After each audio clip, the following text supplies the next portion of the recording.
Hello అండి. టీనర్ టాక్స్‌కి స్వాగతం. ఎలా ఉన్నారు? అందరూ బాగున్నారా? నేనైతే చాలా బాగున్నాను. మీరు కూడా బాగుండాలని ఆ దేవుడిని మనస్ఫూర్తిగా కోరుకుంటున్నాను. ఈరోజు ఆలూతో ఒక రెసిపీ చేశానండి. అదొక్కసారి చూసేయండి.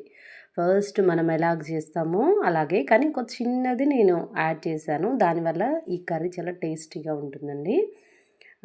పోపు డబ్బాలో మీరు ఎంతమంది ఇలా పోపు స్టోర్ చేసుకుంటారు పోపులు? నేనైతే అన్నీ కలిపి స్టోర్ చేసుకుంటాను. ఫస్ట్ అందరు చేసేలాగే ఉంటుంది, కొంచెం డిఫికల్ట్గా ఉంటుంది. టేస్ట్ అయితే చాలా బాగుంటుంది. ఒక్కసారి చూసేయండి. ఆయిల్ వేసాను, పోపులు వేసాను,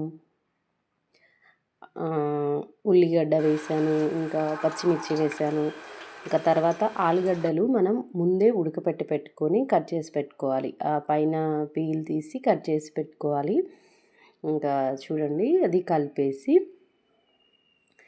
ఇంకా కొంచెం సాల్ట్, జస్ట్ ఒక 2 మినిట్స్ అలా జస్ట్ కలిపేసేయాలి. సాల్టు, పసుపు, ఇంకా కలిపిన తర్వాత కొంచెం అల్లం వెల్లుల్లి పేస్ట్ వేసానండి. ఇంక ఇదంతా అందరు కామన్గా చేసేది. తర్వాత కొంచెం లాస్ట్కి కొంచెం కారం, ఇవన్నీ అందరు కామన్గానే చేస్తారు. దీని తర్వాత ఇదిగో చూడండి, ఇదేంటి తెలుసా?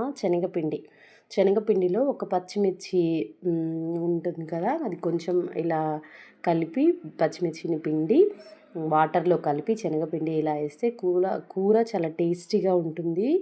ఇంకా దాన్ని యాడ్ చేస్తే ఒక 2 మినిట్స్ ఇలా పెడితే ఇలా గ్రేవీగా వచ్చేస్తుందండి కర్రీ.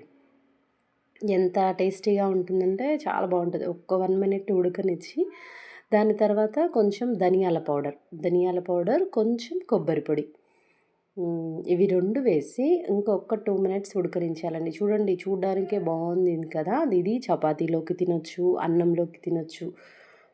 ఎంత బాగుంది కదా కూర చూడడానికి. నేనైతే అన్నం పెట్టుకొని ఒకసారి చూసానండి టేస్ట్. ఫస్ట్ టైం నేను ఇలా ట్రై చేశాను, నాకైతే నచ్చింది. ఇది మీకు నచ్చితే please like, share and subscribe. శనగపిండితో ఆలు కర్రీ ఎలా ఉంది ఒకసారి టేస్ట్ చేసి చెప్పండి.